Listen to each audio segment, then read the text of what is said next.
అందరికీ నమస్తే అండి. టీడీపీ జనసేన మధ్య పొత్తు కన్ఫర్మ్ అయింది. ప్రస్తుతానికి సీట్లు సంబంధించి చర్చ జరుగుతోంది.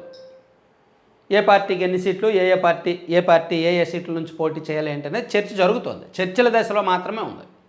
ఇంకా ఫైనల్ చేయలేదు. ఇదిగో పలానా ఎంపీ సీట్ ఈ పార్టీ, పలానా ఎమ్మెల్యే సీట్ ఈ పార్టీని ఇంకా వాళ్ళు ఫైనల్ చేసుకోలేదు.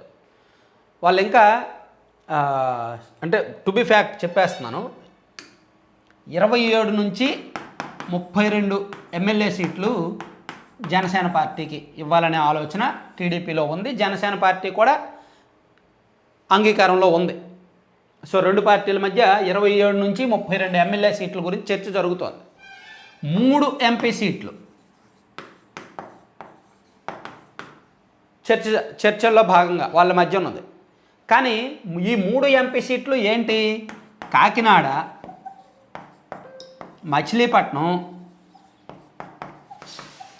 ఈ రెండు ఫిక్స్ కాగా మూడోది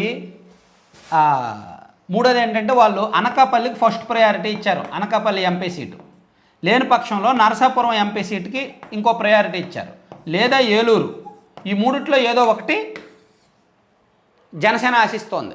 ఈ రెండిటితో పాటు ఈ మూడిట్లో ఏదో ఒకటి జనసేన ఆశిస్తోంది. కానీ నిన్న ఆంధ్రజ్యోతిలో ఒక లిస్ట్ వచ్చింది. ఈ రెండు జనసేన పార్టీ అభ్యర్థుల పేరు రాసి ఈ 3 టీడీపీ వాళ్ళకే అని రాశారు. మళ్ళీ రెండు సీట్లు మాత్రమే జనసేనకు అనేటట్టు రాశారు. సో అది కొంచెం అభ్యంతరకరం. యాక్చువల్లీ జనసేన పార్టీ ఈ మూడిట్లో ఏదో ఒకటి కావాలనుకుంటుంది. మేబీ నరసాపురం అవ్వకపోవచ్చు. నరసాపురం ఎంపీ రఘురామకృష్ణరాజు గారు టీడీపీలోకి వెళ్ళి టీడీపీ తరఫునే పోటీ చేస్తారు. అనకాపల్లి మాత్రం జనసేన స్ట్రాంగ్గా కోరుకుంటుంది. లేదా అది కాకపోతే ఏలూరు ఇవ్వండి అని అడుగుతున్నారు. కానీ ఈ 3 చోట్ల టీడీపీ అభ్యర్థులను ఇచ్చారు. సో ఎంపీ సీట్ల విషయంలో అదొక చిచ్చు, అదొక పొల్ల ఆంధ్రజ్యోతి పెట్టింది. దాన్ని జనసేన వాళ్ళు సోషల్ మీడియాలో రకరకాలుగా తిట్టుకుంటున్నారు. అదంతా జరుగుతుంది. ఈరోజు కర్నూలు ఎమ్మెల్యే సీట్లని, కర్నూలు జిల్లాలో మొత్తం 14 ఎమ్మెల్యే సీట్లు ఉంటే అందులో 9 సీట్లకి అభ్యర్థులు వీళ్ళే అని చెప్పి ఆంధ్రజ్యోతిలో ఒక ఆర్టికల్ రాశారు. మనం పొద్దున్న కూడా చెప్పుకున్నాం ఆ ఆర్టికల్. ఇదిగోండి, కర్నూలు, నంద్యాల, పాణ్యం, బనగానపల్లె, డోను, ఆళ్లగడ్డ, పత్తికొండ, ఎమ్మిగనూరు, శ్రీశైలం అని చెప్పి 9 నియోజకవర్గాలకు అభ్యర్థులు ఖరారయ్యారని చెప్పి రాశారు.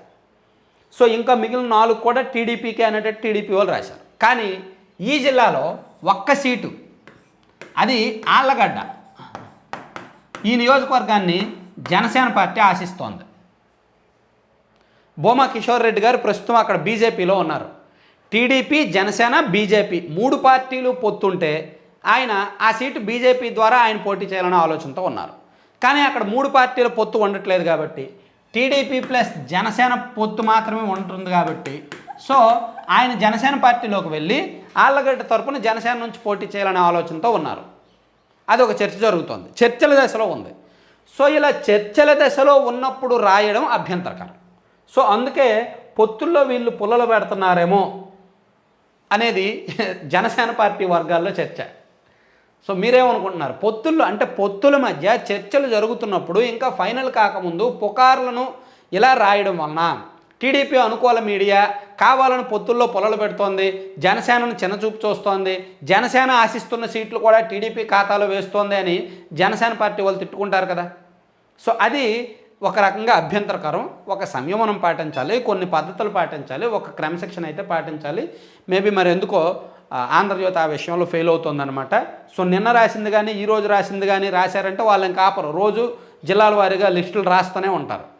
మేబీ అవి నేను తప్పు అని నేను చెప్పను, కానీ చర్చల దశలో ఉన్నప్పుడు రాయకూడదని మాత్రమే నా వాదన. అలా రాయడం వల్ల జనసేన పార్టీని అవమానించినట్టు, పొత్తు ధర్మాన్ని పాటించినట్టు. Thank you.